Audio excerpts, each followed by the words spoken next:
How to download and install WhatsApp mobile app on your mobile. So hello guys, welcome back to this quick tutorial video where I show you that how you can download and install the WhatsApp on your mobile. So let's get started. So first of all, on this process, you will have to open your Google Play Store or App Store. So simply open the Play Store or App Store. So after opening the App Store, you will have to type here WhatsApp in the search field.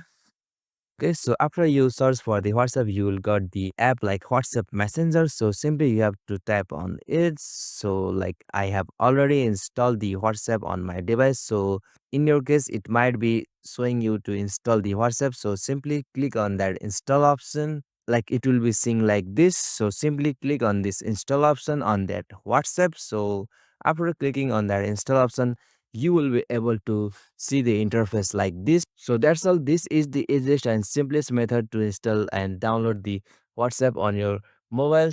So for more short tutorial like this, please subscribe to our YouTube channel and don't forget to give a big thumbs up to this video. Thank you for watching this video. Have a nice day.